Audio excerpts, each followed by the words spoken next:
dicatat dan didengarkan dengan baik. Kita nggak lama-lama kok. Karena Bang Senin ada ujian. Jadi kawan-kawan yang belum bergabung mohon dikasih tahu, atau kalau nggak sempat bergabung nanti dari videonya aja. Nanti slide-nya Bang kasih lewat hasian. Sebelumnya ini kita akan belajar tentang EKG. EKG kepanjangan dari elektrokardiografi. Nah, ini siapa yang tahu ini EKG apa nih ilustrasi di belakang? ST elevasi, Bang. Susah nggak mengidentifikasi ST elevasi?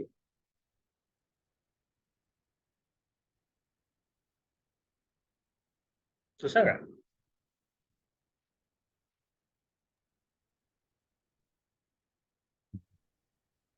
Kan cuma Sebenarnya, sebenarnya di sih enggak, Bang.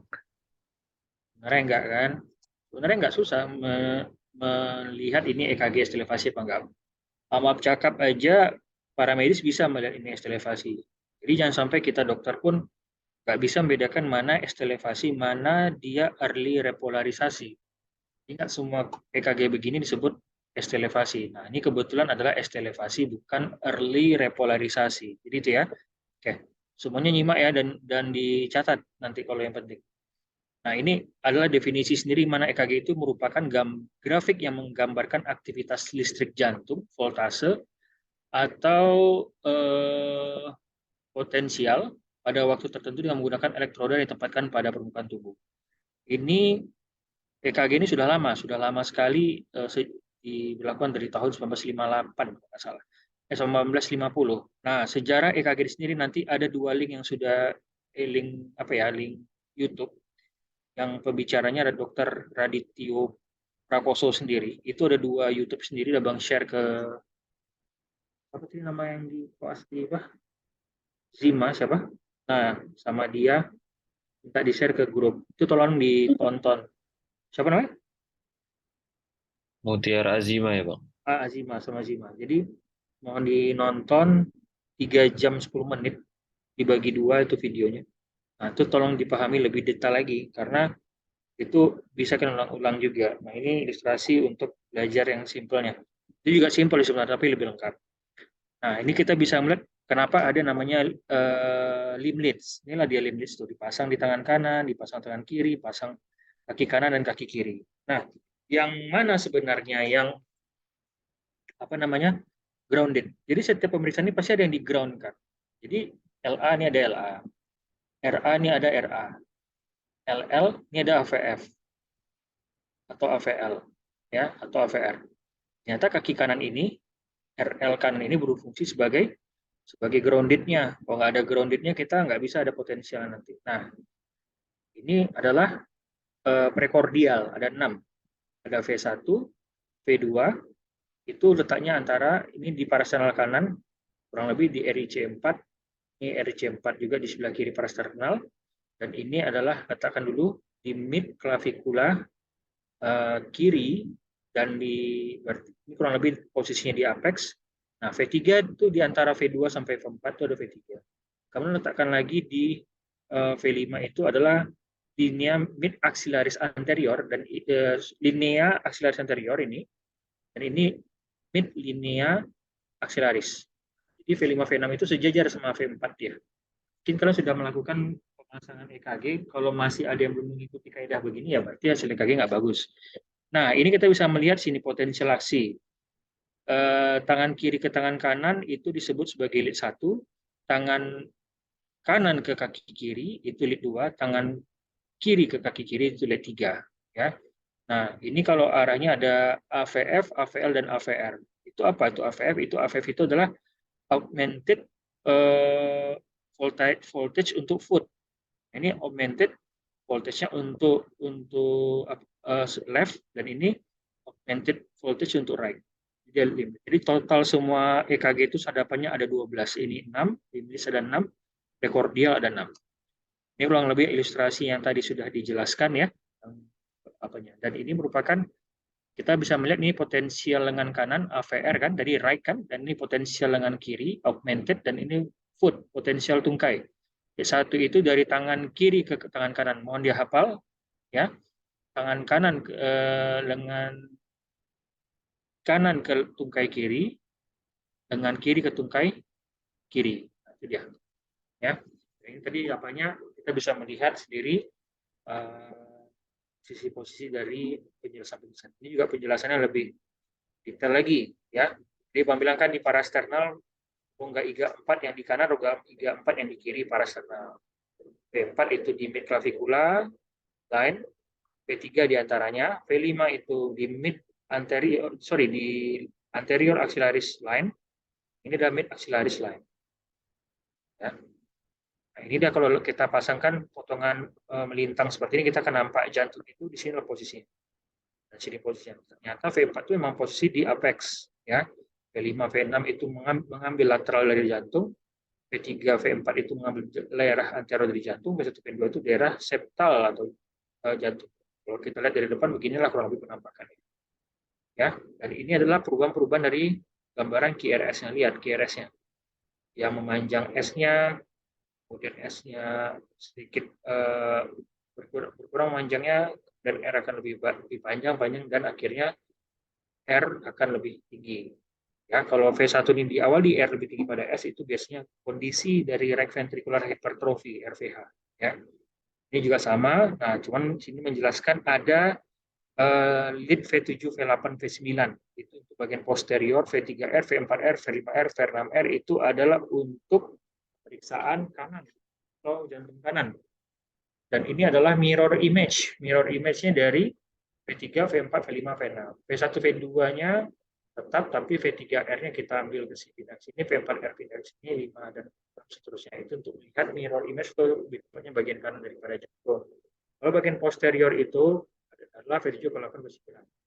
Yang kita melihat hanya bagian depan. Bagian belakangnya gimana? Itulah dia kita lihat di bagian posterior.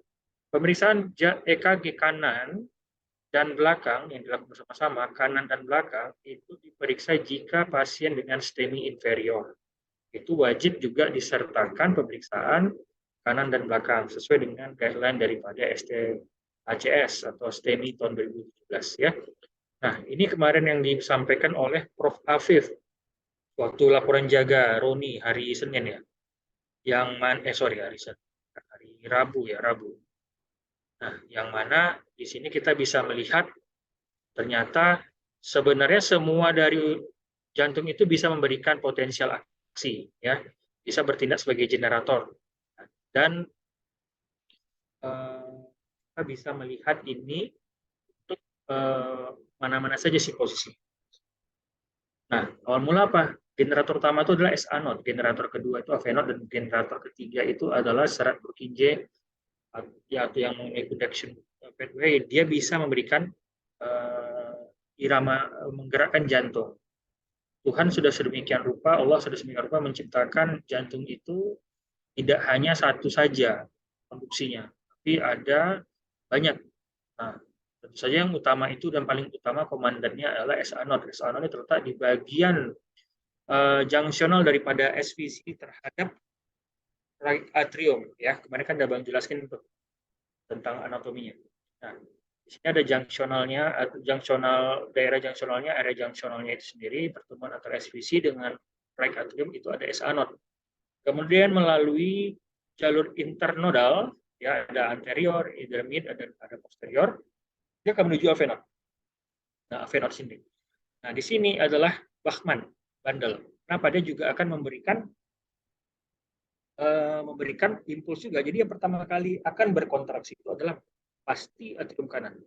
Dalam persekian milidetik baru akan diikuti oleh left atrium.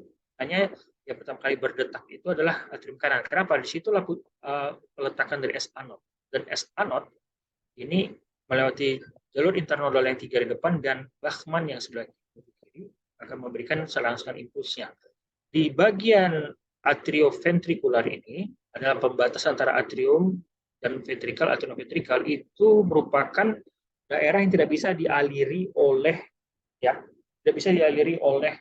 aliran listrik. Jadi gimana cara dia bisa sampai ke ventrikal? Dia harus melewati jalur AV0.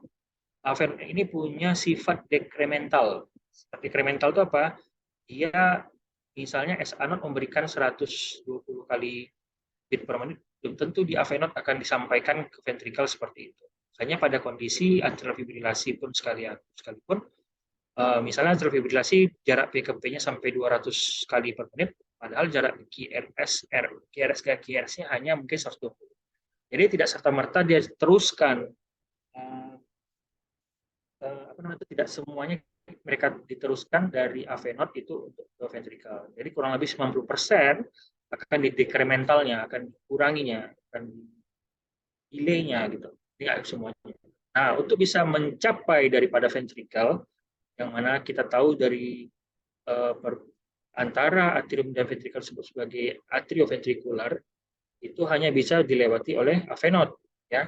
Terus bagaimana? Ada kondisi-kondisi lain seperti adanya aksesoris pathway mungkin muncul di sini. Nah, itu bisa dilewatin oleh aliran-aliran daripada rangsangan listrik yang datang dari left atrium ataupun right atrium menuju aksesoris pathway, ya. Aksesoris pathway itu akan menuruskan ke ventricle tanpa ada kemampuan dekremental. Mungkin ada dekrementalnya bisa 10%.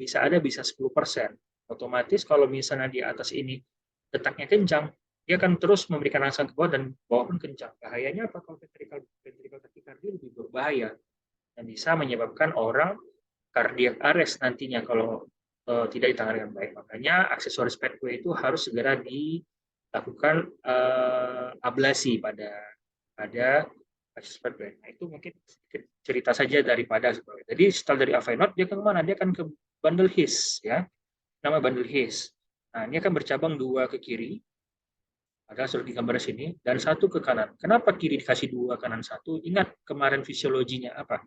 Yang kiri itu memiliki otot lebih tebal 3 kali lipat dari kanan, dan ruang jantungnya lebih besar daripada yang kanan.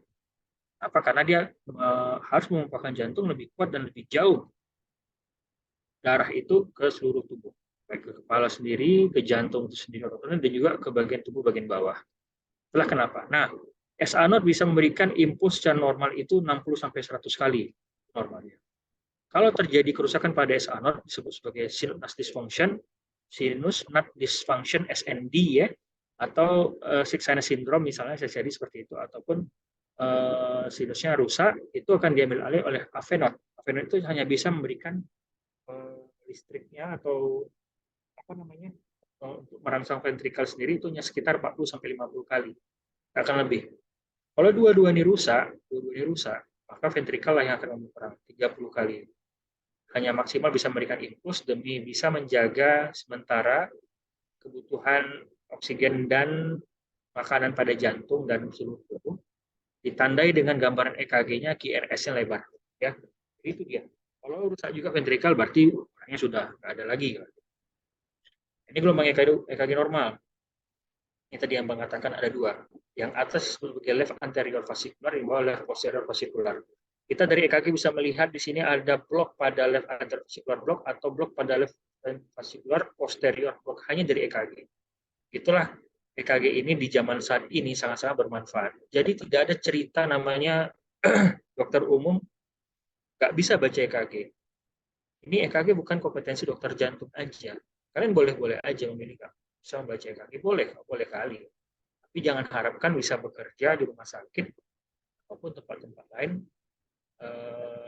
dalam keterbatasan kita tidak bisa membaca EKG. Kita mungkin ngomong sama rumah sakit, oh bisa baca EKG, kita akan dites, kita kerja di IGD, percayalah 80% pasien yang datang itu dengan persoalan yang harus dianalisa melalui EKG. Nggak bisa kalau kita serta-merta langsung lempar ke dokter jantung, dok ini saya kirimkan EKG tanpa ada interpretasi dari kalian, kayak gitu. Ibaratnya kita harus bisa ngerti EKG. Kalau nggak ngerti EKG berarti selama perkuasaan di jantung dia benar-benar tidak paham tentang EKG. Nah, ini EKG normal. Ada gelombang P, ada gelombang Q, ada gelombang R, gelombang S, gelombang T, dan gelombang U. Ya, samping itu ada PR interval, ada PR segmen, ada G point, ada ST segmen, dan ada QT interval. Kita banyak sekali kan. Nah, ini semua penjelasannya kenapa begini ada di video Raditya Prakoso. Kenapa nggak jelaskan? Karena penasaran nontonnya kenapa namanya kok jadi PQRSTU, kok nggak ABCDFG aja gitu. Kan lebih simpel gitu. Kenapa kok ambilnya jadi PQRSTU? Ada semua penjelasannya. Dan ada penemu dari EKG ini sendiri yang dia gunakan ke manusia kali dan dia warga negara dari Belanda dan lahirnya di Semarang. Kan orang Semarang ternyata yang berdarah Belanda yang mengaplikasikan EKG pada manusia. Nah, aneh rasanya kalau kita Indonesia malah nggak ngerti dengan produk dalam negeri kita ini sendiri. Memang seolah dari luar negeri, tapi aplikasikan ke manusia adalah orang kelahiran Semarang. Siapa dia? Nanti kalian nonton aja di Prakoso itu. Ya, E-wave itu melambangkan apa? Depolarisasi daripada kedua atrium. Sebenarnya ada 2P, cuman karena kecepatannya 25 mm per second, nggak kelihatan lah dua atriumnya. Kalau ini kita bikin 100 mm per second atau 50 mm per second titik motor kapasitas KG-nya, akan kelihatan dua gambar P. Ya, kita nggak ada masalah. Nah, apa itu per interval? Per interval itu itulah jarak bukan dari SA0 menuju AV0 itu. 3 sampai 5 kotak atau 0,4 sampai 12 second. Ya, atau 4 milisekund sampai 12 milisekund. Nah, kemudian 40 milisekund sampai 1120 milisekund. Nah, kenapa lagi? Ada QRS. QRS itu melambangkan apa? Melambangkan ventricular depolarisasi, berarti kontraksi daripada ventrikal tadi, kontraksi pada atrium. Kemudian ada namanya gelombang T. Gelombang T ini apa? Ventrikal pada saat dia istirahat. Setelah depolarisasi, dia akan mengalami repolarisasi, dia istirahat. Ya. Nah, kemudian ST segmen itu apa? ST segmen itulah yang kita normalnya ada pada garis elektrik. Kalau misalnya dia naik disebut ST elevasi, kalau dia turun disebut ST depresi. Kalau per intervalnya kurang dari 3 kotak, jadi 3 kotak sampai 5 kotak normalnya, kurang dari 3 kotak, 0,12 sampai 0,2, kurang dari 3 kotak disebut sebagai PR memendek atau preeksitasi sindrom. Ada dua itu, ada LGL dan delta wave. LGL itu long ganong David, sedangkan delta wave itu pada kasus WPW itu Wolf Parkinson White syndrome delta wave. Ya. Kalau dia memanjang tersebut sebagai AV block, baik AV block grade 1, grade 2, tipe 1, tipe 2, dan grade 3. Ya, itu yang perlu kita pahami. Kalau P bermasalah, ada disebut dengan P mitral, disebut adalah LAE, left anterior atrial left atrial dari enlargement. Kalau RAE itu P pulmonal, right atrial enlargement. Kalau dia dua-duanya membesar disebut sebagai B atrial enlargement. Kalau QRS ada LVH, RVH bisa mendiagnosis ada LBBB, RBBB, apa itu LBBB, left bundle branch block. Ini sebenarnya left bundle. Oh, ini sama right bundle. Kita bisa melihat sini ada blok di sini, ada blok di sini. Tadi kita bisa melihat, kita bisa melihat di sini blok, ya, dan bisa juga melihat blok di sini. Nah, di sini apa?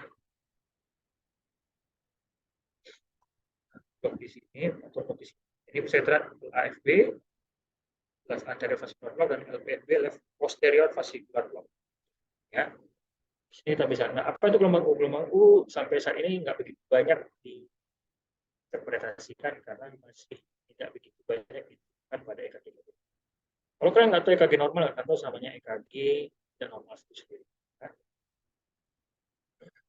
Nah, ini penjelasan tadi. Nah, ini dia. Sebelum kita melakukan EKG, kita harus tahu dulu bagaimana tata laksana untuk bisa EKG ini dioperasionalkan. Pertama itu standarnya ya, ini bisa aja nggak standar. Standar nggak gini settingan. Standarnya adalah kecepatan dari kapasitas EKG 25 meter per second. Nah, dan kita bikin 10 mm 10 milivolt per milimeter. 10 mm per 1 milivolt. Ya. Jadi kalau 1 mm-nya adalah 0,1 milivolt. Sehingga didapatkan, ini kan ada kotak-kotak kecil nih. Kecil ini didapatkan satu kotak kecil, kan? Kotak kecil ini. Ke kanan dia berharga 0,04 second. Kalau ke atas dia berharga 1 mm atau kita bisa sebut sebagai 0,1 milivolt. Ya. Dia kalibrasi seperti itu. Nah, ini dia 0,1 10 mm sama dengan 1 milivolt. Jadi 1 mm sama 0,1 milivolt. Kecepatan adalah 25 mm. kan, sehingga satu kotak kecil itu adalah panjang ya 0,0 per second, atasnya 1 milivolt atau 0,1 milivolt atau 1 sistem koneksi tadi SA0 ke internodal ada pathway, dia ada anterior internodal, mid dan posterior, serta nanti dia ke Bachmann ya, Bachmann untuk mengenai LA, kemudian modus AV ke berkas cabang berkas kanan dan kiri, sarung pinjam masukkan satu otot vertikal ya. Kita masuk ke dalam irama ya, untuk menegakkan IKG itu ada irama, benar.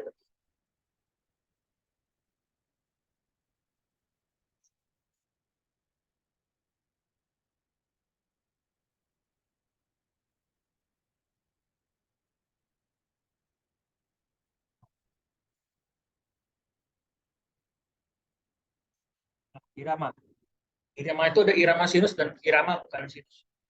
Ya, kita nggak bilang asinus tapi bukan sinus ya.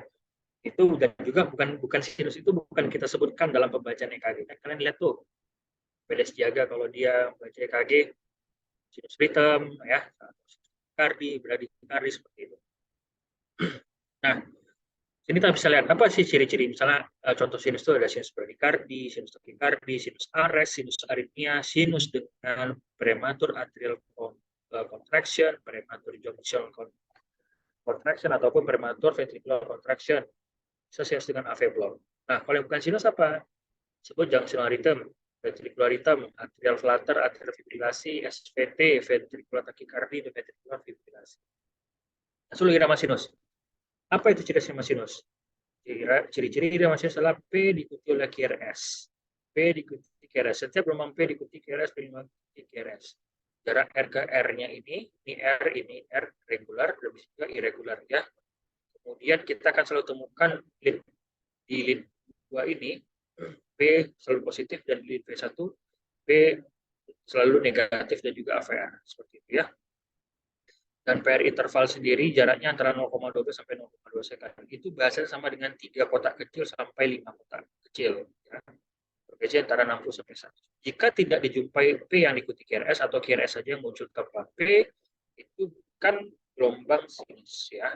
Nah, kapan dikatakan irama sinus? Jika rate-nya 60 sampai 100, kita sebut sebagai sinus rhythm. Kalau dia di atas 100, disebut sebagai sinus takikardi, dan semua kriteria sinus itu ada di sini. Hanya saja bedakannya apa, rate-nya lebih greater than 100 times per menit. Ya. Kemudian apalagi sinus perikardi. Sama juga ciri khasnya ada P dan QRS, cuma bedakan apa, rate-nya 60 kali di bawah 60 kali per menit. Mungkin 40, bukan mungkin 59, mungkin 50, mungkin 30, seperti itu. Sinus perikardi. Nah, sinus aritmia apa? Sinus yang ada fase-fasenya, dia tetap sama-sama ciri khas sinus ritem ya. Inputnya sebenarnya sinus ritem sama, cuman membeda-bedakannya apa? Ada irregularitas sejenak. Ini regular nih, jaraknya sama, tiba-tiba inspirasi, dia irregular dia. Nah, kalau kalian nggak ngerti EKG, kalian bilang ini AF, atau fibrilasi, kan nggak regular dong, konsul ke jantung. Kayak gini lah nanti salah dalam hal pasiennya. Jadi kita unnecessary referral namanya. Kita nggak boleh unnecessary referral. Dan selalu terjadi di tempat kerja kita sendiri, banyak sekali unnecessary dari referral yang nggak perlu dirujuk, yang nggak perlu dikonsul ataupun dirujuk dengan alasan selalu mengkambing hitamkan kepentingan pasien. Sebenarnya bukan kepentingan pasien. Yang melakukan referral ataupun rujukan ataupun konsul, dia nggak ngerti apa yang dia konsul dan apa yang dia rujuk. Apa dia nggak ngerti? Dia nggak menguasai sebetulnya saja kilah-kilahnya bilang kalau itu bukan pasien. Itulah selalu untuk membenarkan kesalahannya dilakukanlah konsul aritmia ke bagian kardio. Hanya saja dia pengen nggak yakin mau dia pulangkan, ya dia ingin dengar dari kardio boleh untuk dipulangkan. Karena menurut dia ketidaktahuannya itu dia takut dipulangkan, dan dia selalu berlindung kalau kardio dipulangkan terjadi apa-apa, maka nggak tanggung jawab dia. Kardio tanggung jawab. Nah, itu nggak boleh seperti itu. Kerja nggak bisa begitu.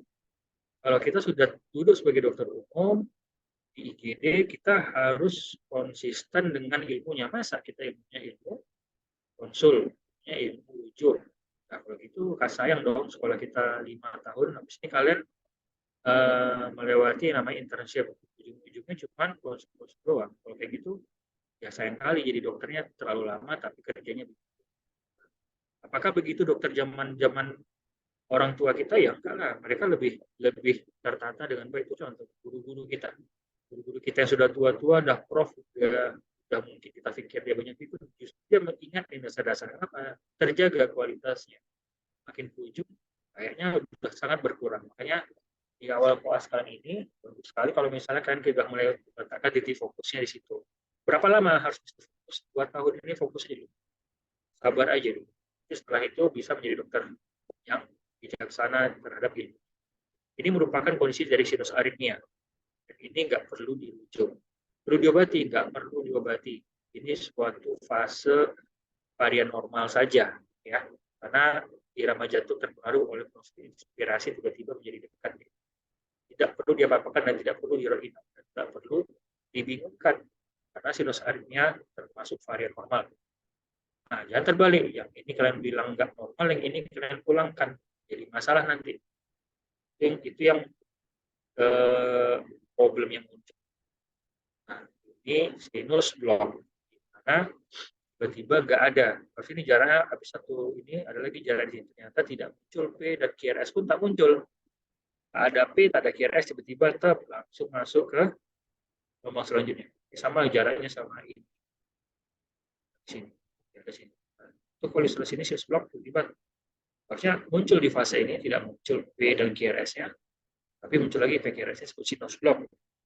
Sinus aris itu jika didapatkan lebih daripada 2 kali, ya, 1, 2, 3, oke, 1, 2, 3, menghilang dia. Ini cuma sekali aja menghilang. Kalau disebut sinus block hanya sekali saja menghilang. Kalau disebut sinus aris sampai 3 kali dia menghilang. Sinus muncul PQRS absen dia, cabutlah, masuk dari sekolah. Ini kan lagi tab, nggak masuk juga sekolah. Ini lagi tab, nggak masuk sekolah. Ini kirim lagi surat ke orang tua. 3 kali bolos dia. Ingat aja itu, ingat aja itu ilustrasi ya. 3 kali bolos dia, sinus ares dia. Kalau nggak datang orang tuanya betul-betul diareskan dari sekolah, dikeluarkan lah dari sekolah. Nah, ini kalau nggak ditangani, bisa masalah nanti pasiennya.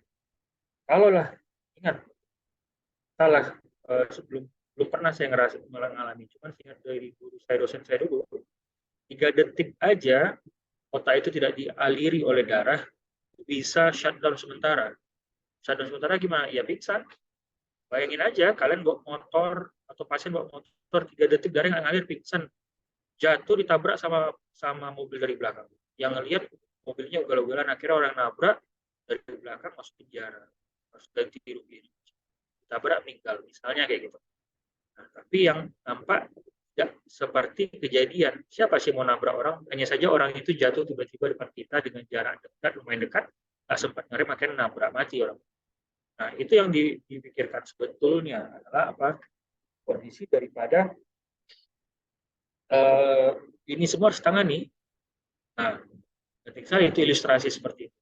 Ialah ke pasien, mungkin no set feeling. Kalau kejadiannya di keluarga kita gimana? Kalau kejadian yang paling ekstrimnya di kita gimana? 3 detik bawa mobil kalian pingsan, nabrak orang di depan, mati. Padahal kalian pingsan. Kita nggak mau tahu. Mobil salah-salah. Tambah kayak gitu. Padahal dia ada episodik sinus ares. Di situ dia. Makanya penting sekali yang kayak gini-gini. Bloknya di sini. Ya. Nggak sampai dia. Internal itu ada blok sementara. Hilang dia. Sinus aris ya sama sekali nggak ada rangsangan elektrik. Pause dia. Selama 3 kali. Absen dia nggak masuk sekolah 3 kali. Dipanggil orang tuanya. Kalau nggak jadi orang nanti dia. Tidak, sedangkan absen sekali aja kita harus wanti-wanti. Ya, gitu ilustrasi. Sinus blok dan sinus ares ya. Nah, itu tadi ada kasih contoh. Ya. Scanot 60 kali 100 kali, Avenot 40 kali, dan ventrikel 3 kali ya. PAC, PJC, PVC apa? Ya, PAC itu prematur atrial kompleks. Fast atau ventricular accessornya, tapi yang melakukan fast itu atau tiba-tiba muncul, nggak disuruh muncul, tiba-tiba muncul dia gitu.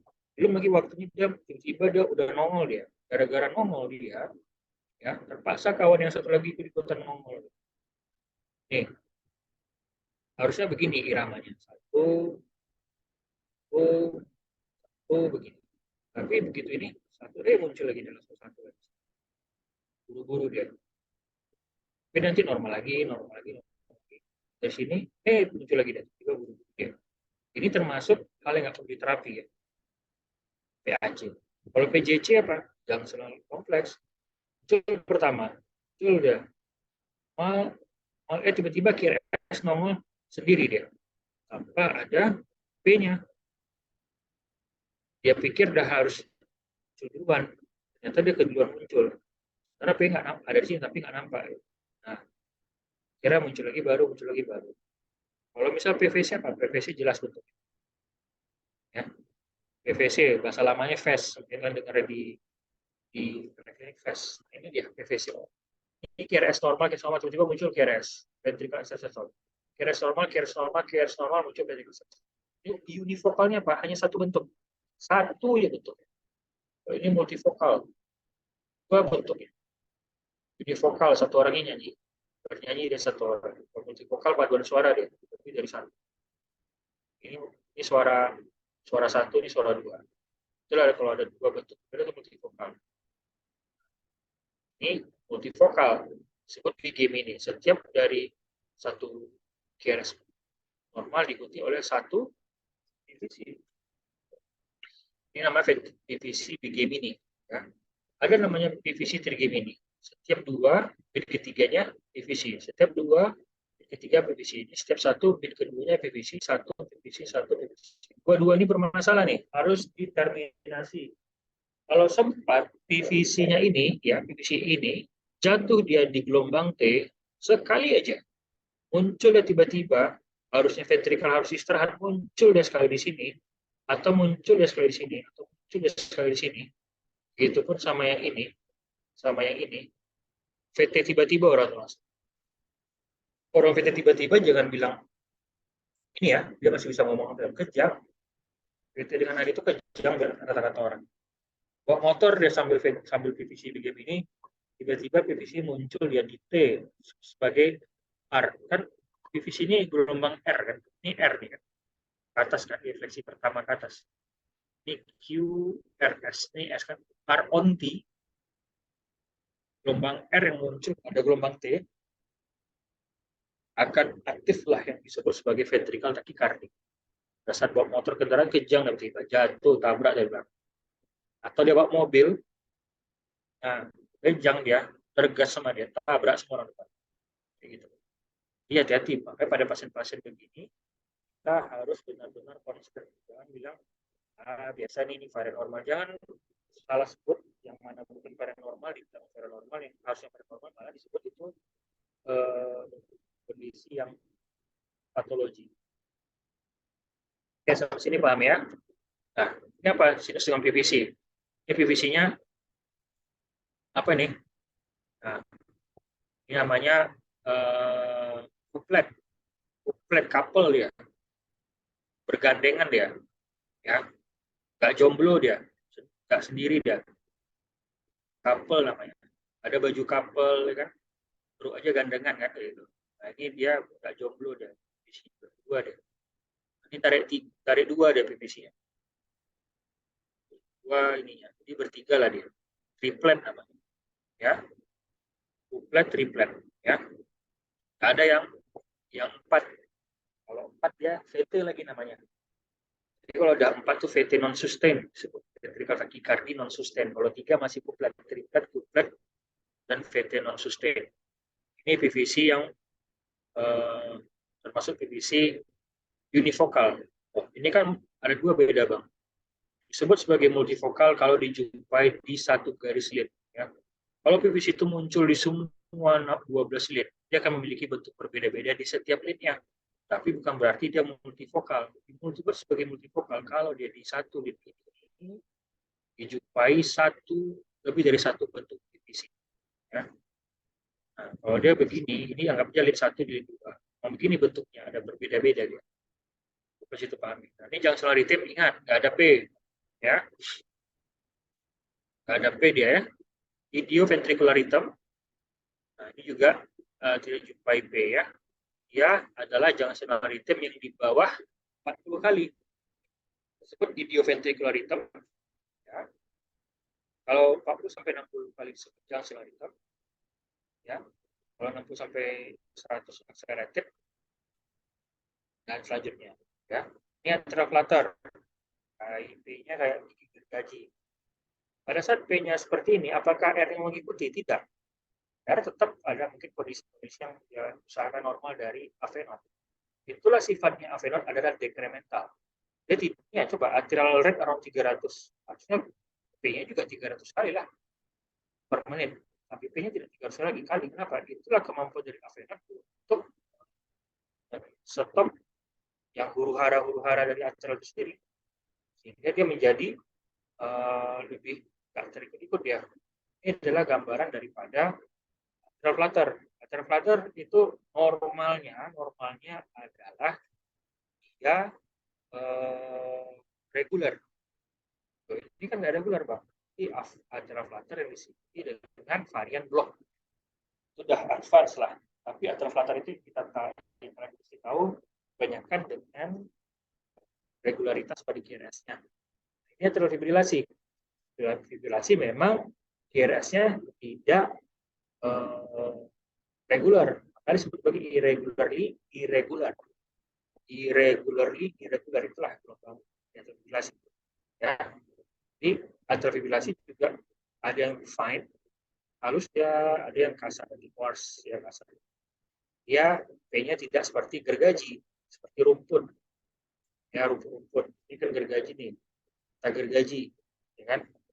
Apa tuh gergaji, Bang? Nggak tahu. Coba nonton film jazz Friday the 13th. Dia bukan chainsaw kan? Itu lah kayak gitulah kurang lebih. Jadi mirip gergaji dia. Ya, atrial fibrilasi dia kayak rumput yang rumput apa? Jadi ya. Ada SPT, nah, mungkin tahunya SPT. Sekarang sebetulnya sebagai neurokompleks takikardi. Tapi udahlah, kalian mungkin pakai istilah SPT pun masih dibenarkan.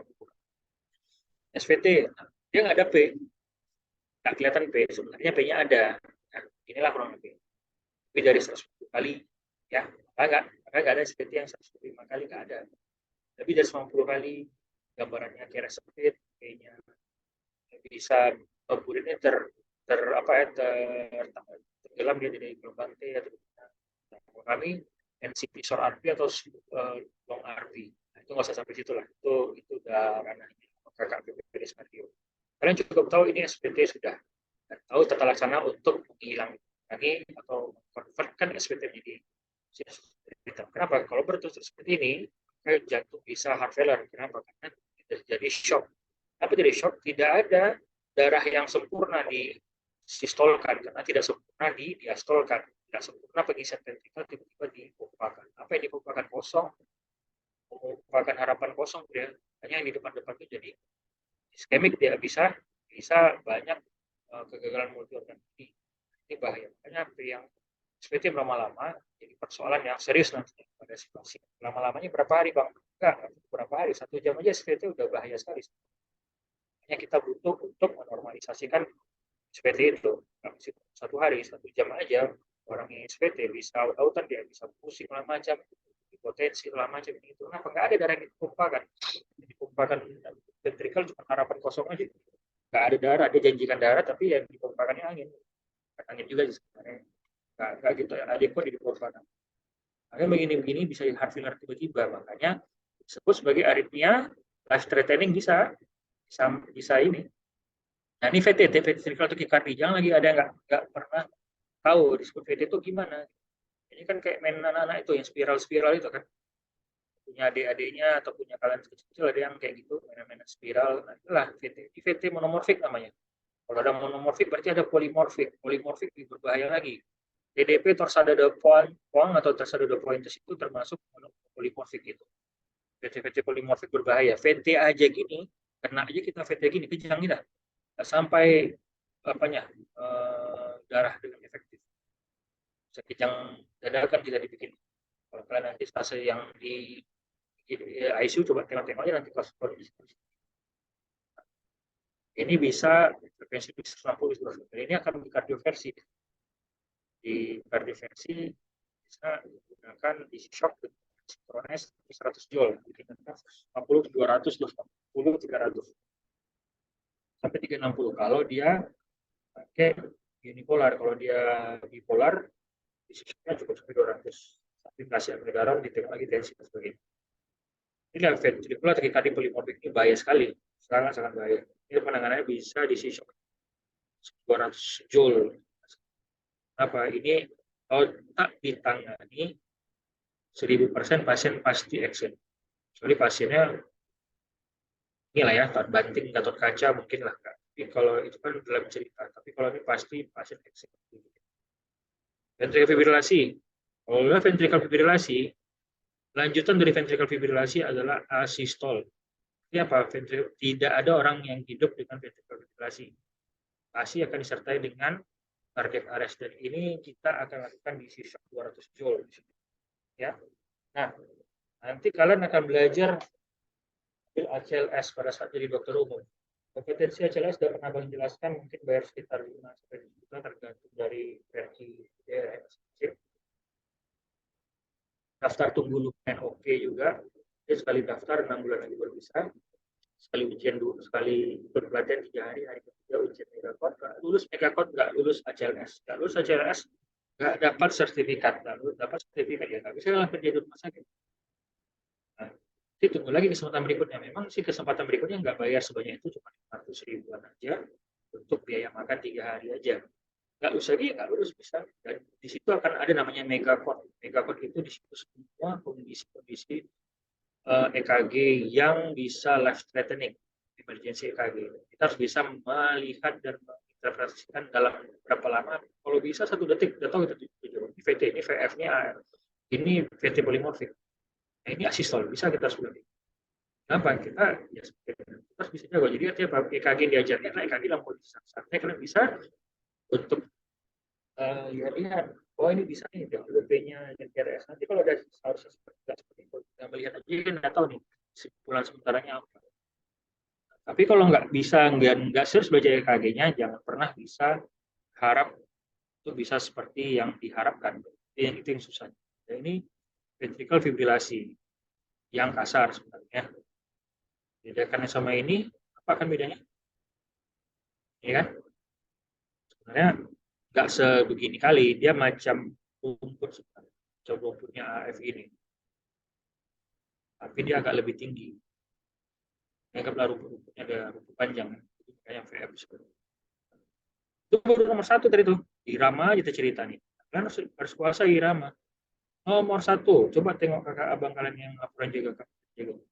Irama sinus ritum dok, irama atrial fibrilasi dok, dengan aksesnya PLAD, sampai sulit sukar dinilai, PR sukar dinilai, itu IRS, fit, narrow, wide ya.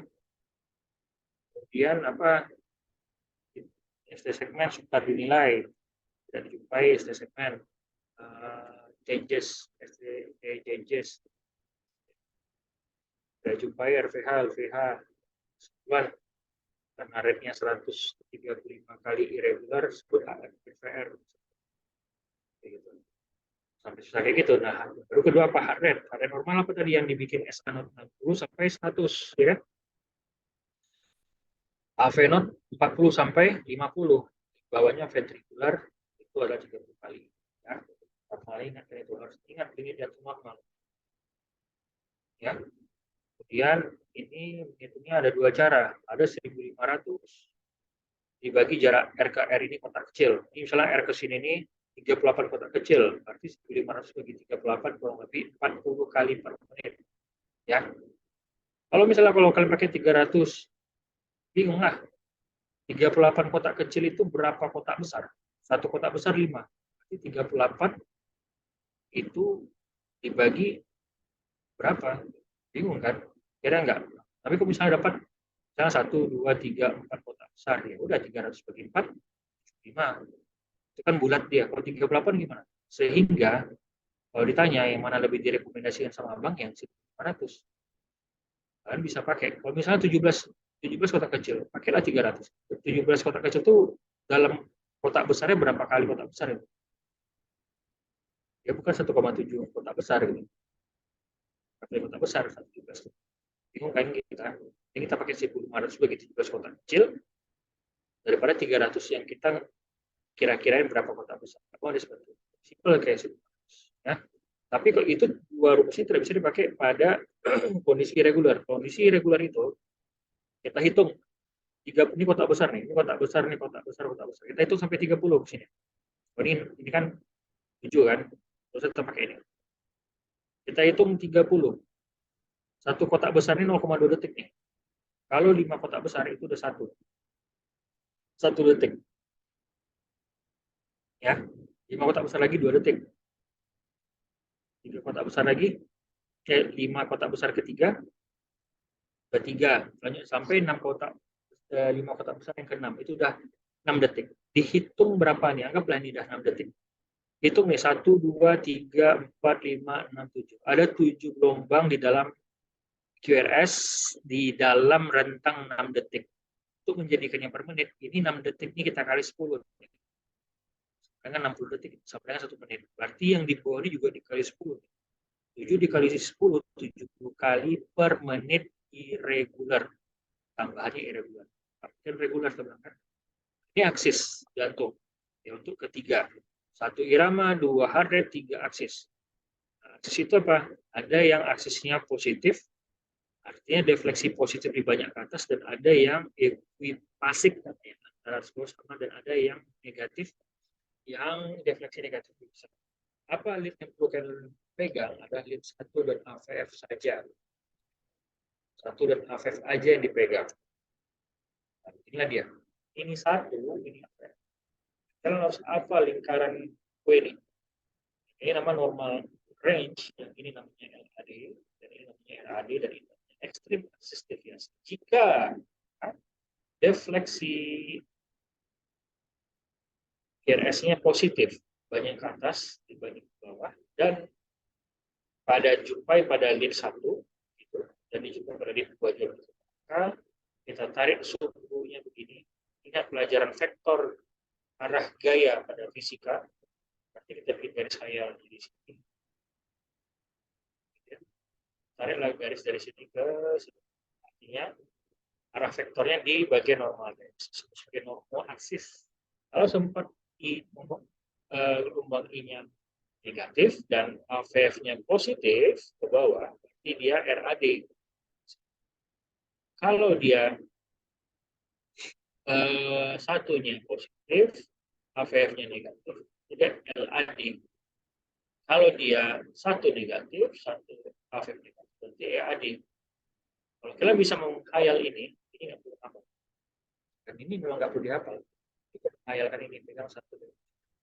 Sudah lebih dari itu baru akses jantung. Nah, jalankan. Jadi kita masuk gelombang P, kita harus sistematis. P kita bahas PR interval, selanjutnya kawannya QRS, kawan selanjutnya SD segmen, kawan selanjutnya gelombang T, ini baru kita simpulkan. Apa yang paling cepat? Dari P ke T QRS. Lamaran kita lihat sama dokter jantung di rumah sakit. Nggak boleh loncat-loncat. Sistematis. Sama kayak misalnya kalian pakai baju nih, laki-laki lah, laki itu pakai baju pakaian dalam di dalam. Kalau kalian langsung loncat itu pakai baju koas, baru kalian pakai baju celana dalam ya kayak Superman lah, pergi ke PJT kan. Dia harus betul-betul dulu settingan dari awalnya apa, pakai pakaian dalam, pakai singlet, baru pakai celana koasnya, pakai baju koasnya, baru sisir kan begitu kan. Di ibaratnya teratur dia. Jadi dalam menginterpretasi dia belajarnya harus teratur gitu. Nanti pelaksanaannya tinggal tengok-tengok aja. Tapi tetap melaporkan ke dokter jantungnya teratur. Kalian boleh cepat. Tapi kata abang harus cepat bang. Ya kalau udah jadi dokter ya nggak perlu seperti ini kali bacanya. Tapi gimana kalian mau tahu cara bacanya kalau nggak tahu urutannya? Nanti loncat-loncat kalian saja QRS lupa menganalisis P, lupa menganalisis PR interval, ternyata PR intervalnya lebih dari 4 kotak. Terus kalian nggak laporkan ke dokter DPJP jantungnya, dikasih beta blocker, abis itu dengan kondisi AV block. Nggak boleh kita seperti itu. Jadi harus benar-benar dikasih tahu sesuai dengan telaahnya. Nah, itu dia. Gelombang P apa? Gelombang P itu adalah depolarisasi atrium. Atrium itu dia berkontraksi dia. Karena ada gelombang 2 gelombang P. Tadi kita bahas. Kecepatan 25 mm per second, nggak muncul dia. Ya. P itu ada dua kelainan, ada tiga. Satu gelombang P LAE atau P mitral, ada gambarnya. Yang kedua P pulmonal, tadi LAE. Yang kedua P pulmonal, RAE right atrial enlargement, dan V atrial enlargement. Kedua P-nya besar. Pada kasus-kasus mungkin all chamber dilatasi, ya. Dia tinggi tidak lebih dari 2,5 mm, panjangnya tidak lebih daripada 3 mm. Ya, ini harus dihafal. Ini dia gelombang P. Tinggi tidak lebih dari 2,5 kotak, lebar tidak lebih daripada 3 mm. Ya. Ini tidak lebih daripada 3 kotak. Nah, kemudian abnormalitasnya apa? Disebut P mitral, ada P mitral dan P bifasik dan P pulmonal. Lebih gampang. P mitral, ya. P pulmonal, ini salah gambarnya. P mitral itu kayak huruf M gini. Ya. Ini P mitral, kayak huruf M. Kalau tahu Dragon Ball, Majin Buu yang lambang M di keningnya si Vegeta itu, itulah huruf M nih. Ya, huruf M. Nah, kalau P pulmonal baru begini, ini salah nih. P pulmonal baru begini. Dan ini P normal ya. Sorry kok ini belum. P pulmonal yang ini. Nah ini dia P mitralnya yang ini. Betul-betul. Nah, ini P normalnya ya. Kita lihat. Nah ini P mitral, ini P normal, dan ini P pulmonal. Kalau pada gambaran X-ray, itu nampak namanya ini double contour. Double contour. Ya. Contour. T2. Ini merupakan atrial margin, dan ini bukan right atrial. Bocoran sampai begini. Ini kita apa? Ini P wave normal, ini P pulmonal. Itu menandakan right atrial enlargement P pulmonal. Kalau P mitral, left atrial enlargement. Besaran jantung atrium kiri, nah inilah mungkin. Ya, P mitral. Ingat Miki Moka, mitral kiri, pulmonal itu kanan. Jadi kalau P mitral berarti jantung atrial bagian atas. P pulmonal jantung. Ya, interval PR. Interval itu dari awal gelombang P sampai awal gelombang Q. Disebut sebagai PR interval. Normalnya 3 sampai 5 kotak kecil. Itu 0,12 sampai 0,20 sekat. Itu 3 sampai 5 kotak kecil. Soalnya lebih suka hafal kotak kecil, mas hafal angka kelompok. Tapi nanti setelah kita tahu normalnya baru kita kali 0. Ini adalah PR interval yang memendek. Bawah 3 kotak kecil sebagai WPW, Wow Parkinson Rhythm, sebagai sindrom preeksitasi, tandai adanya delta. Kalau nggak ada delta wave, disebut sebagai LGL, low ganon syndrome. Kalau PR interval memanjang, sebagai AVP grade 1, grade 2, tipe 1, tipe 2, dan grade 2, jika lebih daripada 0,2 detik atau lebih daripada 5 detik kecil, kayak gini. Ya. Ini Wolff Parkinson White, ciri khasnya sudah bisa dilihat, dan ciri khas seperti apa nih, gelombang P, ada gelombang seperti ini, merupakan delta wave. Ya. Ini kalau PR intervalnya panjang, AV block, dan ini harus dihafal dan diingat selalu, dan diingat bentukkan gambar. Harus berkepala nih terus. Ini P-nya tengok, PR interval panjang, lebih dari kecil, mungkin 6 atau 7. Ini AV block tipe 1. Biasanya AV block tipe 1 ini cukup lihat kalau dia dapat beta blocker, cukup di stop. Ya, nggak perlu dirawat. Nggak perlu dirawat. Nggak semua pasien jantung mesti dirawat. Ya, aja. Evaluasi besok atau bisa suruh balik. Atau kalau balik lagi kalau ada keluhan yang salah. Ini grade 2 tipe 1 atau mobil 1 atau Weckenbach. Gimana cara membedakan? PR intervalnya irregular. Makin lama makin panjang, makin lama makin panjang. Blek hilang. KRS-nya nggak sanggup ngikutin. Terlalu jauh dia maraton ya. Yang ini nggak sanggup ngikutin. Hilang tiba-tiba. Di tengok belakang udah nggak nongol lagi orang. Ternyata kejauhan tinggalin. Itu namanya mobil 1. Ingat aja PR intervalnya makin berjarak deh. Atau hubungannya makin berjarak dan tiba-tiba nyebur deh. Sendiri deh. Yang itu. PR intervalnya irregular. Nggak regular deh. Ini tipe 2 atau mobil 2, PR intervalnya reguler dia, tapi nggak muncul dia, nggak setia dia. Ada temani terus nih, muncul dia, muncul lagi dia, posting. Jadi ibaratnya di sini dia nggak muncul, muncul lagi. Nah, ini tipe 2. Bilangin nanti S-A-Pause sama-sama P pun nggak ada. Ya, P-nya pun nggak nongol, QRS-nya juga nggak nongol, itu S-A-Pause. Kalau 3 kali dia nggak nongol, P nggak nongol, QRS nongol, cabut dia berdua dari sekolah kan, baru harus cabut. Ini dia nongol, QRS-nya sendiri muncul dia. Setia kawan dia nggak muncul, tapi nanti muncul lagi dia tiba dia butuhkan di dia. Nah, kalau di Graphblog apa? Udah cerai dia nih. P-nya jalan sendiri ya. Peduli lagi sama KRS. KRS pun udah jalan sendiri juga. Nggak peduli sama P. Jadi kayak gitulah. Itu TAVP. Dari tipe 2 ini dengan high degree di 3:1, 4:1 tuh nanti kalian cari sendiri aja apa itu, gimana cara menentukan 3:1, 4:1. Dari 3:1 dan AVBlock 3:1 ke atas sampai yang opsi kedua dan AVBlock itu adalah kasih pemasangan PPM atau PPM ya. Nah, so di interval QRS banyak rupanya. Ini yang ke-6 baru. QRS itu sempit di bawah 3 kotak. Ya, 0,06 sampai 0,12. 0,12 sih bagi 0,04 3 kotak ya. Disebut sebagai narrow. Apa aja kelainan-nya? Pertama, ini normal ini. Defleksi Q ini defleksi pertama gelombang QRS, defleksi positif gelombang R, dan defleksi negatif pertama setelah gelombang R. Nah, kalau dia lebih dari 0,3 kotak, lebar dia.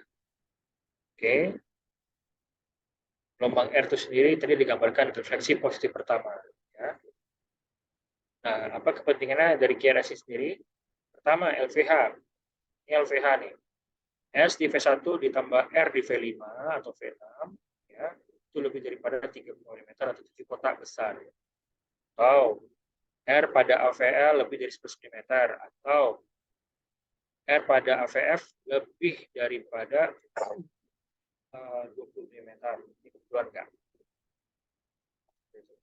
Jadi kita katakan dia RV. Jadi ada kriteria Sokolov-Lyon, Framingham, Rockhill. Kalau SV1 tambah RV5 dan V6 itu Sokolov-Lyon. Kalau Framingham itu 1 di AVL lebih dari 11 mm. Sorry, bukan 1. R di AVL lebih dari 11 mm. Ya, ini Framingham. Atau R di AVF lebih dari 20 mm. Ya, atau R di atau S di AVR lebih dari 14 mm. S nih kan. Ya. Belum masuk semuanya kita EKG itu kalau salah penyadapan. Salah letak nampaknya EKG-nya terbalik. Dan terbalik itu gampang kali menentukannya. Didengar, disimak baik-baik ya.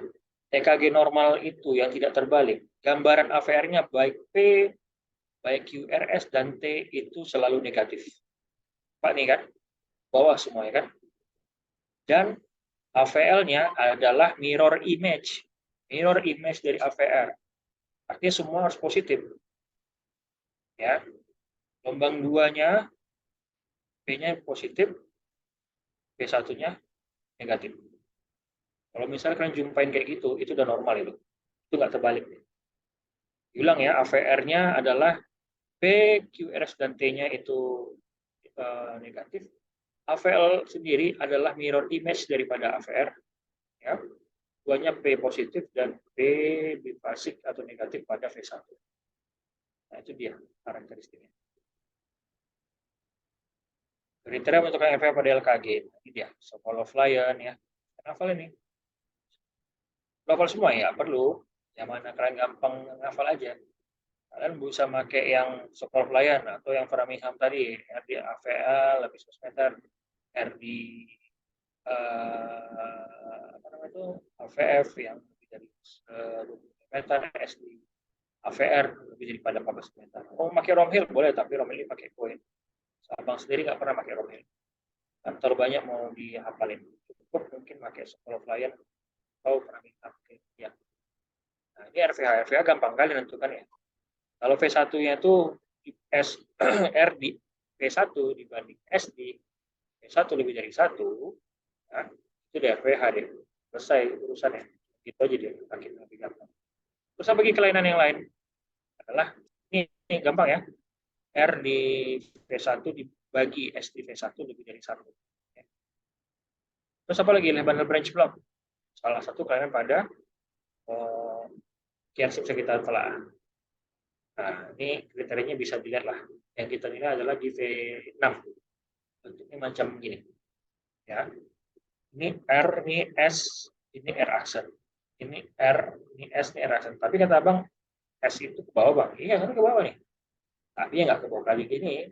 Tapi naik ke atas dia jadi S aksen. Kalau kita bilang ini M shape.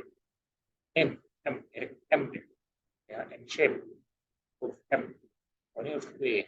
Kalau kita jumpakan W terbalik, ya bukan. Balik W memang terbalik kan. M terbalik di V1 dan M biasa di V6 itu LBBB. Oke, kita lihat ini apa lagi itu?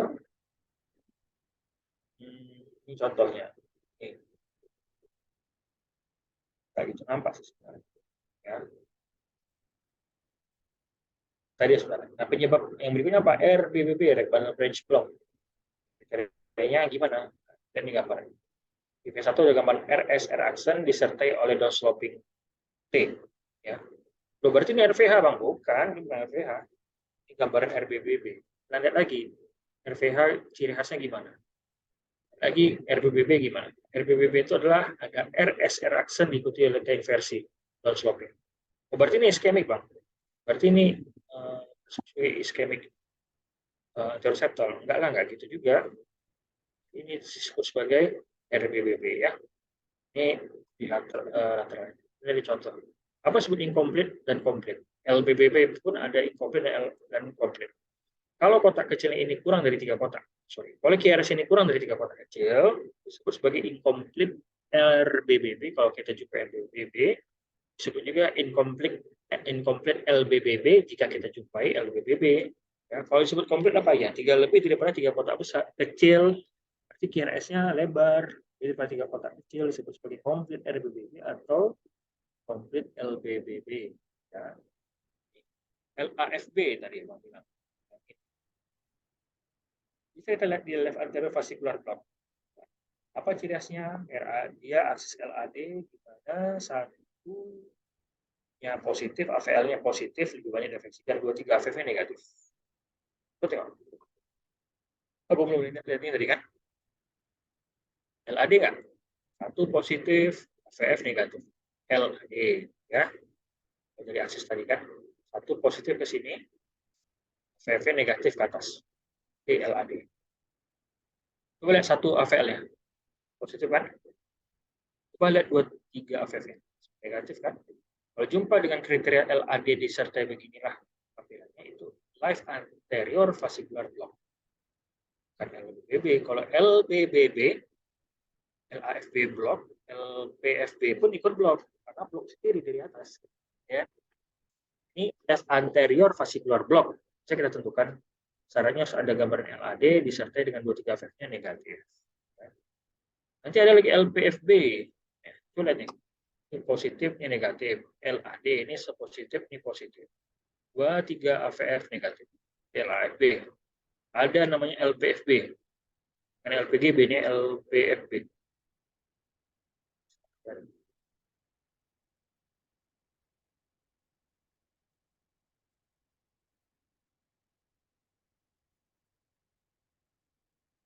Ini ada nama LPFB. Ya.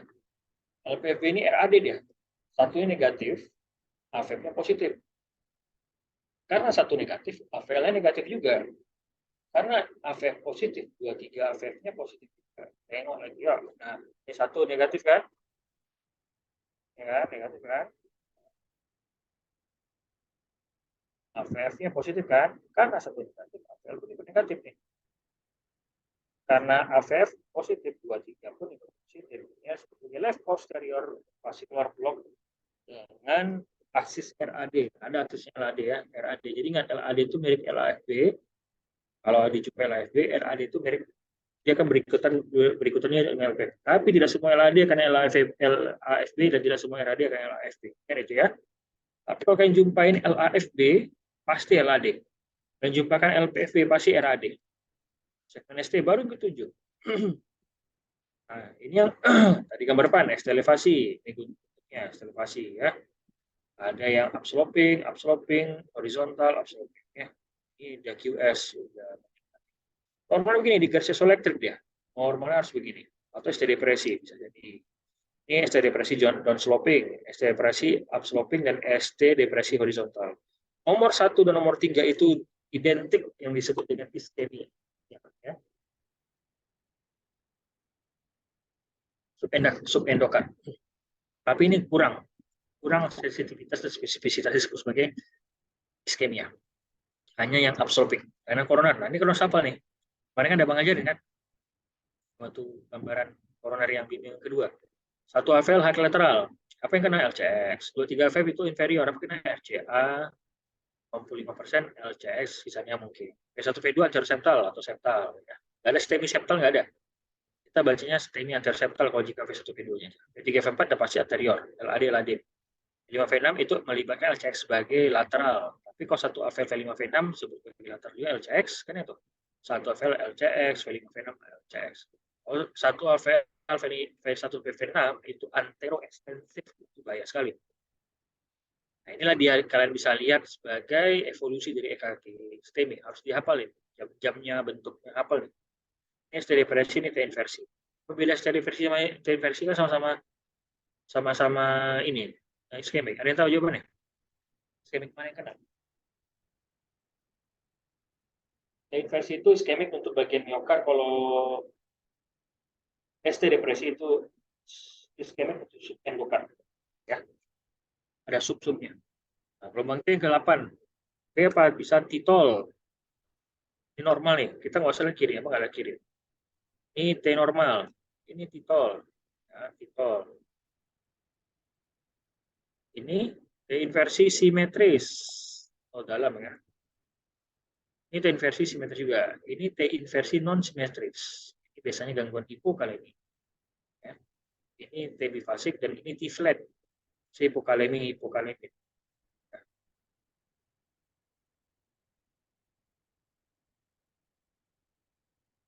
Ini gelombang T yang abnormal boleh dibaca ya. Ada titol. Titol itu kalau disebut titol kalau hiperkalemi. T flat dan T inversi non simetris itu hipokalemi. Kalau QT interval yang memendek itu hiperkalsium. Sebaliknya kalau QT interval memanjang di hipokalsium. Ya. Ini inverted T wave ya, paham ya. Ini elevasi. Ini hiperakut T. Saya kongkon elevasi ini. Nah, kurang lebih seperti itu. Ada 81 slide kita lewatin. Ya. Jadi over lah kita. Tadi kita mulai 21 lewat 6, sekarang 22 dari 15. Jadi lebih seperti itu. Ada pertanyaan?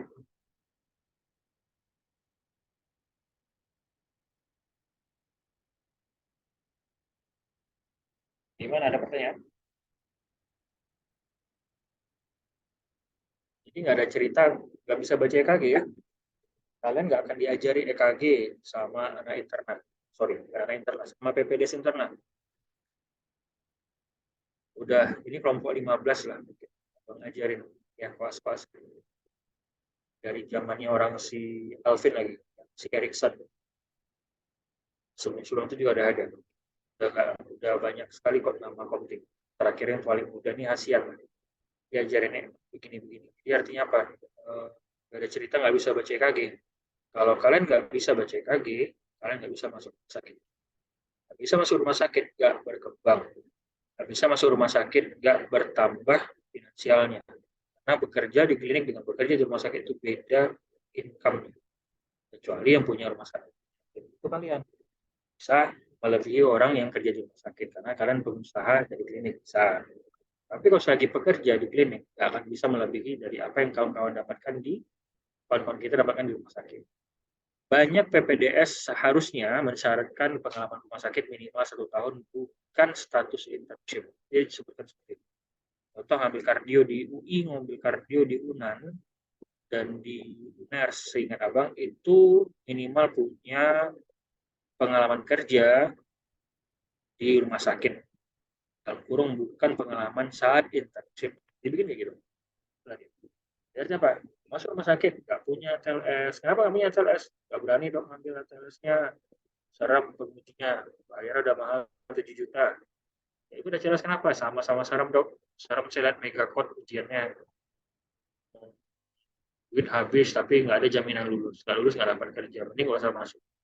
Lagi kan nggak punya sertifikat-sertifikat begitu, ya nggak bisa kerja di rumah sakit. Ingat, setiap semester ada 1.000, bahkan lebih lah. 1.000 orang lebih lah yang akan dokter. Itu saya kalian semua. Jangan pikir teman-teman akrab kita saat koas itu akan tetap akrab. Bisa jadi saat kita bekerja cari makan. Ya, orang pasti akan pengen hidup kan? Gimana cara supaya bisa dipilih dan dilihat lirik orang? Ya kalian harus punya kelebihan. Kan bilang di awal, IPK kalian ternyata 3,5 ke atas. Nggak ada spesialnya lagi lah. Bayangkanlah, zaman dulu 1.000 orang melamar di rumah sakit, cuma 10 orang IPK-nya 3,5. Wah, itu luar biasa. Mungkin itu langsung lulus. Sisanya itu nggak lulus. Sekarang semuanya pada 3,5 orang. Kalau ada IPK 2 ya pasti nggak akan dipilih, dia itu sudah pasti. Tapi kalau di IPK-nya 3,5 ke atas, apalagi membedakannya? Keahliannya. Oh, saya ini IPK saya 3,7. Jadi dong saya masuk rumah sakit Anda. Yang melamar 3,7,5 aja ada dari sekitar. Kayak itu. Jadi apa lagi wahnya? Wahnya harus dari sisi keterampilan diri. Kalau nggak bisa punya keterampilan diri, kita dinyatakan dengan apa, Bang? Ya, dinyatakan punya sertifikatnya. Nanti sertifikatnya bisa kubodong-bodongkan, bisa aja. Dan rumah sakit mungkin nggak tahu. Pas saat tindakan dinas bingung di RJP, stepnya gimana? Pasien dengan hipotensi dan bradikardi gimana protokolnya? Pasien yang sedang dengan neurokompleks takikardi, yang gangguan hemodinamik, modifikasi kardioversi. Apa itu kardioversi? Apa itu sinkronis? Apa boleh deh. Situ. Akhirnya dia membohongi diri dan rumah sakit. Kalau hasil apa? Outcome-nya pasien exit. Ternyata yang exit keluarga pejabat. Nggak terima untuk dokter untuk rumah sakit. Rumah sakit merasa nama dicemarkan, dokternya dipecat. Saat dokter pecat, hilang gitu aja. Tujuan enggak, dikejar keluarganya. Panjang kan ceritanya. Sekolah lama 5-6 tahun, tapi kaki sebelah di neraka, sebelah di penjara. Nggak ada kaki kita sebelah di surga. Kalau kaki ya, tapi jiwa dan amal kita di surga kalau kita ikhlas. Tapi di dunia kaki kita sebelah di penjara dan sebelah di neraka dunia lah maksudnya. Jadi nggak bisa salah-salah kita game di situ. Oke, itu ya. Jadi ini udah minggu kedua, ada nanti tuh jadwal bimbingan sama abang kakak PPDS kalian yang baru-baru itu. Udah abang kasih sama ASEAN, tolong dikoordinir dan tolong dikontak abang kakak kalian. Karena minggu keempat kalian udah ujian. Jangan lagi nanti pas ujian masih nggak tahu jawabannya begini-begini. Abang nggak ngajar standar yang mesti PPDS tahu dan kalian wajib tahu. Ini standar dokter umum saja. Ini kalian usahakan pahami dengan baik yang nanti ditambah dengan dari kakak abang kakak PPDS semester 1 nilai tidak via Zoom, mereka sudah bang bagi tugasnya. Karena kan kaya lah. Oh bang, aku masih kurang bang, pengen tahu lebih banyak. Mau baca buku? Mau bang, bacalah buku. Tapi aku mas baca buku bang. Nonton mau nonton. Mau bang aku nonton. Nonton YouTube. Apa bang aku buka bang? Buka ini trailernya Ant-Man. Enggak lah. Kita buka itu ya kayak tadi tuh kan. Prakoso, bukan Bondan Prakoso ya. Tapi Kak Radito Prakoso bikin EKG interpretasi banyak tuh dari dalam Inggris dalam Indonesia tinggal nonton ini 10 videonya aja dengan kalian bikin rangkuman di buku udah oke kali ya gitu dia. Jadi itulah dibikin ya, ini kan nggak semuanya kawan hadir nih, nanti rekamannya kasih ke kawan-kawan, suruh yang nggak hadir nontonin. Kalau nggak ditontonnya juga ngasal-ngasal juga ya gua nggak udah di luar tanggung jawab abang lah ya. Kalau misalnya nanti di akhirat untuk abang pula nggak diajari sama bang Taufik, abang ngajarin, abang akan disuruh hadir, mungkin ada halangan yang nggak perlu kita telusur sampai kayak enak gitu atau gimana. Nah, kita bikinnya lagi recorded sama komtingnya Hasian, kalau nggak juga ditonton yang sama yang nggak datang, ya jangan salahkan kalau dia nggak ngerti nanti pasti dokter umum. Abang nanti kok siapa yang ketemu abang di rumah sakit, bekerja di rumah sakit, nggak bang tolerir konsul ke pasien ke abang, tapi nggak ada interpretasi dia mengenai apa baca EKG, nggak bang tolerir. Dan mungkin abang kasih morning report, semua pasien kardio di morning report kan nanti jamnya. Kalau dia bagus, abang reward dia. Ya rewardnya banyak lah. Abang ajar cara ngeko, apa skillnya, apa daya jual. Kalau dia nggak bisa, nggak bagus ininya, ya pasti kena parah pastilah. Jadi dia eh, benar-benar apa namanya ya, sesuai dengan ada gift reward and punishment.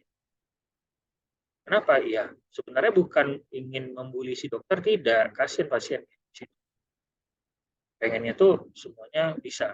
Apa nggak komentari nanti cara kalian mendiagnosis appendicitis ya, diagnosis ini kolik abdomen, kolik renal, atau diagnosis sebagai kejantungan kompleks, kejantungan simplex, atau dengan CKB GC simbol 8 mau kalian intubasi sekalipun, ya kalau mau hecting atau kalian mau reposisi frakturnya, atau kalian intubasi, mau kalian serumen prop, mau kalian ekstraksi segala macam di telinga, silakan, nggak ada masalah. Tapi kalau misalnya EKG jantung ini, ingat 32 departemen di dunia ini hanya satu departemen yang bilang jantung itu gampang. Dua departemen, satu departemen jantung sendiri dan departemen bedah jantung. Sisa 30 lagi bilang nggak gampang. Bukan perkara nggak gampang, karena nggak diseriusin. Nah, untuk baru pertama, itulah triggernya. Berharap nanti setelah ini masuk paru misalnya, ya kalian juga harus di-drill seperti ini. Jangan kayak abang kakak kelas yang lain, mungkin sebagian kecil yang mau belajar, sebagian besarnya masih mau acuh. Nanti saya yang kasihan, yang kecil mau belajar ini yang dapat kerja di tempat yang baik dan bagus. Sisanya ini nggak bisa kerja jadinya, dan ini nggak bisa diulang, ya. Di setiap pengajaran bimbingan pasti ada nasihat. Celah nasihatnya bukan untuk bikin kalian sebel, tapi nasihatnya untuk biar kalian nanti di ujung orang tua pun bangga sama kita. Itu penting, ya. Meskipun sudah wisuda SKET, itu belum apa-apa. S1 ekonomi, wisuda S1 udah bisa kerja di bank. Mungkin modalnya cantik, ganteng, bersih, harum dia, tinggi, ya, ideal badannya, bisa jadi frontliner, bisa kerja di bank. Bisa. Nah, kita kan nggak gitu. Kita tamat SKET bisa dipekerjakan. Harus dokter kita gapai 2 tahun. Makanya dokter itu setara S2 profesi lain. Kalau masuk PNS langsung 3B pangkat kalian, bukan 3A kayak S1 lain. Itulah penghargaannya satu pangkat. Oh, kan dekat bang, 3A 3B itu nggak jauh lah ABCD, kecuali ke 3D baru. Enggak juga, 3A ke 3B itu 3 tahun. Kerja baru naik 3B. Kalau lagi apes harus 4 tahun kerja, dicukupkan SKP-nya apa kebetulan PNS. Baru dia naik 3B. Bayangkan 4 tahun 3 sampai 4 tahun kerja baru dia setara 3B. Kalian begitu masuk 3B langsung. Itulah penghargaan pemerintah ke kita dokter. Jadi dokter tuh ada dihargai. Ya. Tapi kalau untuk masalah yang lain sih tanya lah. Itu sedikit nasihat, dan nasihat serupa juga buat abang juga ya. Jadi dokter jantung yang baik dan bagus. Dan kalian nasihatnya buat jadi dokter umum yang baik dan bagus. Nasihat bukan ke kalian aja, juga nyasar ke abang juga. Jadi nasihatnya dua belah pihak lah. Begitu ya. Belajar baik-baik, nanti nextnya pasien tolong koordinir nanti kawan-kawannya, kalau bisa untuk next-nextnya tuh hadir lah. Kalau bisa berhalangan mungkin karena dinas sudah lah. Itu manfaat daripada rekaman. Tapi jangan disengaja rekaman ini, karena rekaman tiba-tiba ada pertanyaan nggak sempat, nggak bisa nanya lagi kan. Nanti itu tolong dihubungi kakak abang PPD satunya, diatur jadwalnya. Tetap bantu aja mereka yang menyediakan Zoom-nya. Nanti mereka tuh berdua tuh. Kan ada list namanya kan sama ASN kan, tuh ada yang berdua, ada yang bertiga, dia sendiri nanti. Nah, sendiri tentu bahan topiknya biasa-biasa aja. Karena harus drill diri, tinggal seminggu lagi nih. Ya, minggu depan tuh minggu keempat itu udah sibuk dengan ujian nanti. Itu dia. Karena kalau nggak abang kasih gitu, nggak ada yang PPDS mau ngajar. Abang sebenarnya bisa bang ngajar semua, cuman karena kondisi mau ujian. Mau ujian final terakhir, nggak bisa. Nanti kalau udah selesai pendidikan SPJP abang, kalau kawan-kawan adik-adik kelas kalian, teman-teman kelas masih pengen abang bimbing saat abang udah spesialis, kasih tahu aja. Dengan senang hati abang bimbing dari tempat lain, tapi via Zoom. Tetap seperti ini nanti dibimbing. Mungkin akan lebih bisa intens. Kenapa? Karena udah lebih longgar kan, nggak terlibat pendidikan lagi. Insya Allah dibimbing terus sampai kapan. Asal amperahannya gitu. Berarti setiap komting mengamparakan komtingnya. Kalau memang mau abang bimbing terus, kabari aja. Nomor WA yang ada sama Sian sama kalian semua tuh bebas untuk bimbingan ya. Kan untuk yang lain-lain, untuk bimbingan, untuk konsul, besok di dokter silakan. Dengan senang hati bantu. Gak minta bayaran. Pokoknya pasien number one. Ya, pasien number one. Insya Allah dibantu. Mudah-mudahan jadi ladang amal buat kita semua dan jadi amal jariah buat semua. Gitu ya. Nanti jangan lupa tuh yang dikasih sama Azima tuh ditonton ya. Ya bang. Besok hari Sabtu. Kalau nonton Netflix kita bisa drakor berseason-season kan. Itu cuma nonton 2 aja, Bang. Dan menarik lagi. Abang belajar ngajarin kalian dari situ bahkan. Itu orang baik itu. Tadi itu Parkoso itu orang baik. Orang agamanya bagus dan cara jelaskannya terperinci dan baik. Ya, dengerin itu ya. Mudah-mudahan ke depan kalian jadi dokter bahkan ada yang jadi spesialis jago ya. Amin amin. Gitu ya, Sian sama teman-teman ya. Maaf Ya, malam Sabtunya diambil. Tapi kan besok nggak kecuali jagain. Sekian sekian.